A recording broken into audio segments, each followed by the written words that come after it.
shares confessions and rising excitement. Mga tagahanga bas bilang pagmamahal at pag-asam na palibutan kina Kim Chiu at Paolo Avellino. Kung bago ka lang sa channel na ito, huwag kalimutang mag-like, share, comment, and subscribe. At huwag kalimutang pindutin ang notification bell icon para maging updated ka sa bawat upload nating video. Ang mundo ng Philippine entertainment ay umuunlad sa mga kwentong pinaghalo ang kaakit-akit, damdamin at ang hindi mapaglabanan, nakislap ng romansa. Ilang salaysay ang nakakuha ng imahinasyon ng mga tagahanga tulad ng umuusbong na koneksyon sa pagitan ng minamahal na bituin sa telebisyon na si Kim Chiu at ang kinikilalang aktor na si Paolo Avellino. Kamakilan ang social media at ang mga pamayanan ng mga tagahanga ay sumabog sa pananabik pagkatapos ng isang alon ng mga bagong pag-unlad na kinasasangkutan ng dalawang bituin. Mga sandali na nagpasigla sa haka-haka, pagdiriwang at marubdob na talakayan sa kanilang mga tapat na taga-suporta na kilala bilang Kim Paus. Mula sa taus-pusong reaksyon ng mga tagahanga at nakakaintriga ng mga panayam hanggang sa mapaglarong pag-amin sa pambansang telebisyon, ang kwento ni Kim Chiu at Paolo Avellino ay naging isa sa mga pinag-uusapang paksa sa Philippine showbiz ngayon. Isang love team na nakakaakit ng milyon-milyon sa Pilipinas. Ang mga love team ay higit pa sa on-screen na pagpaparis. Sila ay mga cultural phenomena na kumukuha ng imahinasyon ng mga manunood sa iba't ibang henerasyon. Si Kim Chiu na kilala bilang Chinita Princess ay gumugol ng halos 2 dekada sa pagbuo ng isang kahanga-hangang karera sa pelikula, telebisyon at pag-host. Sumikat sa reality television at naging isa sa pinakakilalang muka ng Kapamilya Network. Nagkaroon si Kim ng tapat na tagasunod na humahanga sa kanyang makulay na personalidad, emosyonal na pagganap at nakakahawa na pagtawa. Si Paolo Avellino samantala ay itinatag ang kanyang sarili bilang isa sa mga respetadong aktor ng bansa, kilala sa kanyang matinding mga tungkulin at pagkakaroon ng magnetic screen. Dinadala niya ang lalim sa kanyang mga pagtatanghal na patuloy na nakakuha ng papuri mula sa mga kritiko at tagahanga. Nang magsimulang magkasama ang dalawa sa mga proyekto at public appearances, mabilis na napansin ng mga manonood ang chemistry, ang kanilang pagbabago, magkaparehong bahagi na mapaglaro, mahiwaga at taos-puso ay nagdulot ng isang kababalaghan ng magilyo na tinatawag ng mga tagahanga na King Pao. Kim Chiu at Paolo Avellino iniiwasan ang workplace romance. Ang komunidad ng tagahang na tumanging kumupas. Ang Kim Pao fandom ay isa sa pinakamadamdaming komunidad sa Philippine entertainment.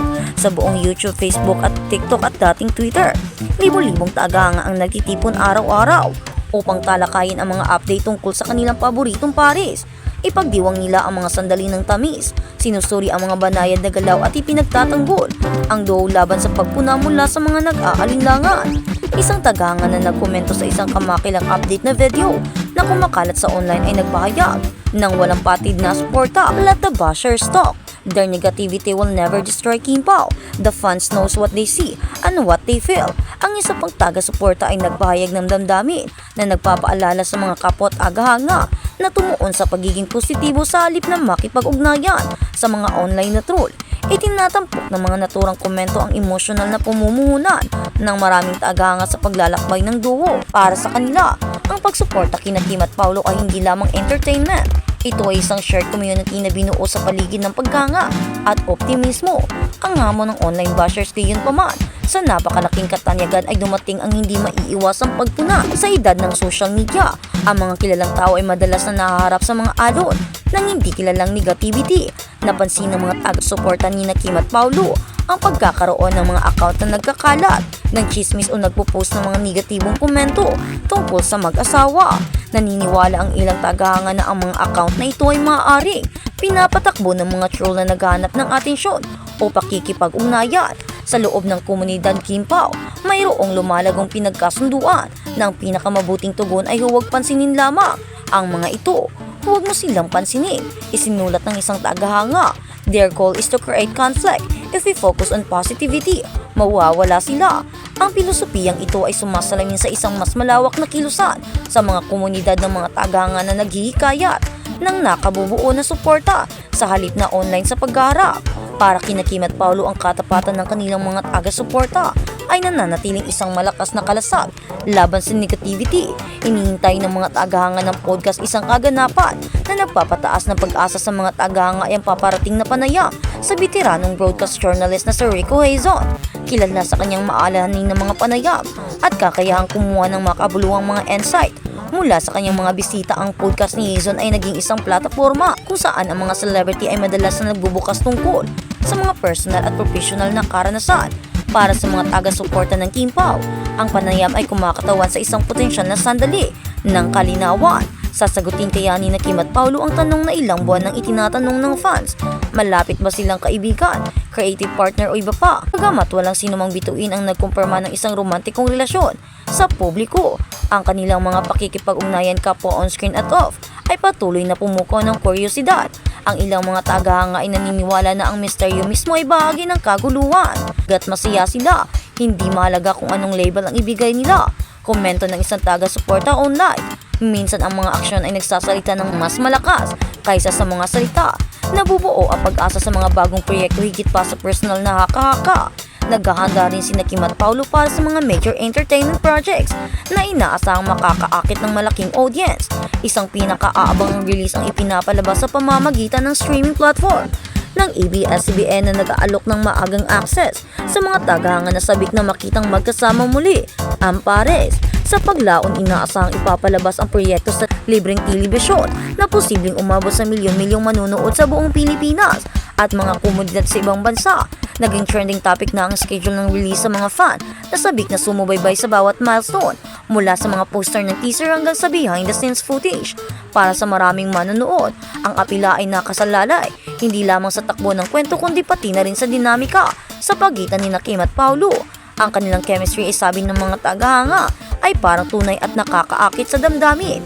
Ang pangmatagalang alindog ni Kim Chiu, samantala patuloy na binihag ni Kim Chiu ang mga puso sa pamamagitan ng kanyang araw-araw na pagpapakita sa long-running variety program na Showtime. Bilang isa sa mga minamahal na host ng palabas, si Kim ay nagdadala ng katawanan, init at spontaneity sa entablado. Kamakilan pinasaya niya ang mga tagahanga sa pamamagitan ng pagbahagi ng isang serye ng mga nakaistilong larawan sa Instagram na nagpapakita ng kanyang outfit ng araw mula sa palabas. Mabilis nakakuha ang mga larawan ng libo-libong likes at komento na pinupuri ng mga tagahanga ang kanyang kagadahan at masiglang enerhiya. Marami ang nakapansin na kahit ilang taon na sa industriya, taglay pa rin ni Kim ang alindog at sigasig ng unang nagpaibig sa kanyang mga manonood. Ang kanyang pagtawa kadalasang inilarawan ng mga tagahanga bilang nakakahawa ay nananatiling isa sa kanyang pinakakilalang katangian. Isang mapaglarong pagkumpisal sa live na telebisyon sa isang sandali na ikinatuwa ng mga manonood sa buong bansa. Kamakailan ay gumawa ng hindi inaasahang pag-amin ang isang contestant sa Showtime. Sa isang segment ng live broadcast, inamin ng contestant na si Kim Chiu ang kanyang celebrity crush. Ang revelasyong iyon ay agad na pumukaw ng tawanan at mapaglarong panunukso mula sa mga host ng palabas at mga kasamahan ng kalahok. Kinabahan at nalula, nagsimula raw ang pawis ng contestant na nag-udyo kay Kim na pabirong punasan ng pawis sa kanyang noo. Nagtawanan ang mga manonood sa sandaling iyon, nakatutok sa kanilang trabaho paglikha ng mga pagtatanghal na sumasalamin sa mga manonood. Sa maraming paraan kinakatawa ng kwentong Kim Pao ang walang hanggang kapangyarihan koneksyon sa entertainment.